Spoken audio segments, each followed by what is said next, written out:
తునిలో Ratnachal train దగ్ధం case పునర్విచారణకు ప్రభుత్వం ఆదేశించింది. హైకోర్టుకు వెళ్లాలంటూ పబ్లిక్ ప్రాసిక్యూటర్కు హోంశాఖ ఆదేశాలు జారీ చేసింది. వైసీపీ హయాంలో కాపు ఉద్యమకారులపై కేసులన్నీ కొట్టివేశారు. తాజాగా తుని ఘటనలో కాపు ఉద్యమకారుల కేసులు విచారించేందుకు ప్రభుత్వం నిర్ణయించింది. ఈ మేరకు రైల్వే కోర్టు తీర్పుపై అపీల్కి వెళ్లాలని నిర్ణయించింది. 9 ఏళ్ల క్రితం జరిగిన ఓ కేసు మళ్లీ రీఓపెన్ చేయిస్తోంది. ఊహకందని వ్యూహాలతో వైసీపీని కూటమి ఉక్కిరిబిక్కిరి చేస్తోంది.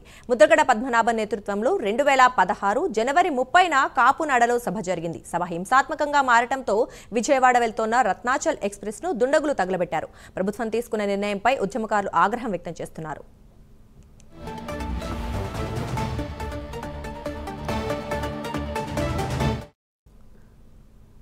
ఇదే విషయానికి సంబంధించి మరింత సమాచారం మా కరెస్పాండెంట్ కామేశ్వరరావు లైవ్ లో అందిస్తారు. కామేశ్వరరావు, చెప్పండి.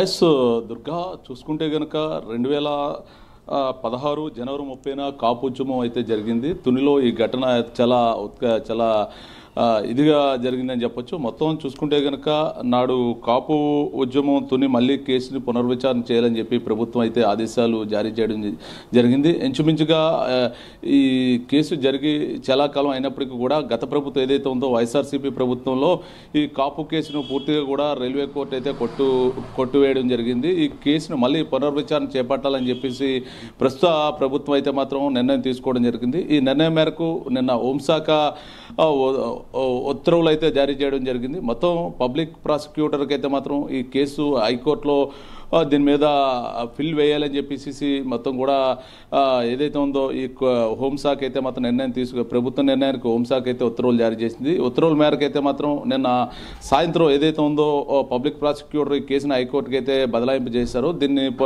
పునర్విచారణ చేపట్టి అసలు ఏం జరిగింది, నాటి రైల్వే రత్నాచల్ ఎక్స్ప్రెస్ సంబంధించిన ఘటన, కాపు ఉద్యమం మొత్తం టోటల్ ఎపిసోడ్ మీద మళ్ళీ పునర్విచారణ హైకోర్టులో జరిపించాలని చెప్పి ప్రభుత్వ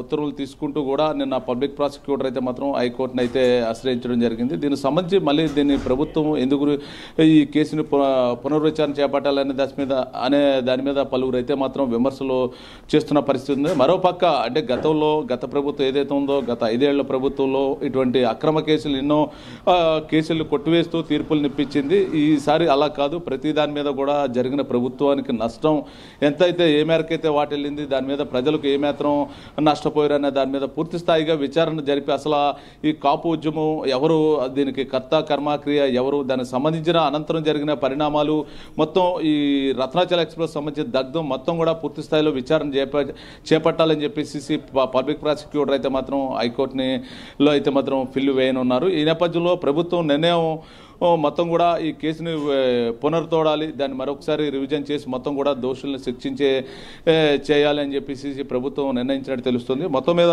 చూసుకుంటే కనుక ప్రస్తుతం గత కాపు ఉద్యమకారులు కేసులు కొట్టివేస్తూ ఇచ్చిన తీర్పును మళ్ళీ పునరాలోచన చేసే పరిస్థితి అయితే కనపడుతుంది. మళ్ళీ దీనికి సంబంధించి ఇప్పటికే ముద్రగడ పద్మనాభం నేతృత్వంలో 2016 జనవరి 30న కాపునాడు సభ అయితే జరిగింది. దీనికి సభ హింసాత్మకంగా మారడంతో విజయవాడ వెళ్తున్న రత్నాచల్ ఎక్స్ప్రెస్ని పూర్తి స్థాయిగా దగ్ధం చేసిన పరిస్థితి మనం చూసాం.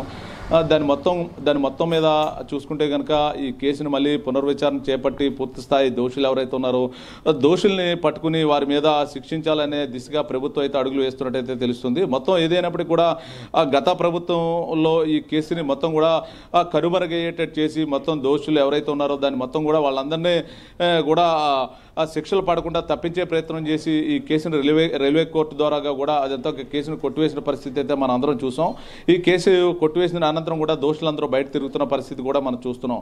ఈ కేసుని మరొకసారి ఈ కాపు ఉద్యమం మొత్తం రైల్వే దగ్ధం మొత్తం కూడా మరొకసారి పునర్విచారణ చేపించి ఎవరైతే ఉన్నారో దోషుల్ని శిక్షించాలని చెప్పేసి ప్రభుత్వం యోచించింది. దీనికి మొత్తం కూడా ఇప్పటికే హోంశాఖ కార్యదర్శి కూడా సీరియస్గా తీసుకుని పబ్లిక్ ప్రాసిక్యూటర్ కూడా సీరియస్గా చెప్పడం జరిగింది. మొత్తం ఏదైనప్పటికీ కూడా ఈ కేసును మళ్ళీ రివైజ్ చేయడం అనేది మొత్తం రాష్ట్ర వ్యాప్తంగా చర్చాంశనీయంగా మారిందని చెప్పొచ్చు. అంటే గతంలో ఈ కేసు మొత్తం కూడా కొట్టివేశారు, మరొకసారి రివిజన్ చేయడం ఏందని చెప్పేసి ఒక పక్క ప్రతిపక్ష వాదనలు వినపడుతున్నాయి. మరో పక్క ఎవరైతే ఉన్నారో ప్రభుత్వ ఆశల్ని ధ్వంసం చేశారు, అదేవిధంగా పబ్లిక్కి న్యూసెన్స్ కలిగించారు అనే కోణంలో మరో పక్క అధికార పక్షం కూడా మాట్లాడుతున్న పరిస్థితి. మొత్తానికి ఏదైనప్పటికీ కూడా నిన్న సాయంత్రం నుంచి ఈ రోజు వరకు కూడా రాష్ట్రంలో ఒక ఉత్కంఠితమైన పరిస్థితులు నెలకొని ఉన్నాయి. రాష్ట్ర వ్యాప్తంగా కూడా ఒక చర్చ ఏదైనా జరుగుతుందంటే కాపు ఉద్యమం కేసు గత 2019 నాటి ఇది మళ్ళీ రివైజ్ చేయడం ఏంటి అనే దాని మీద చర్చించుకున్న పరిస్థితి ఉంది. మొత్తం ఏదైనప్పటికీ కూడా ఈ కేసుని పునర్విచారణ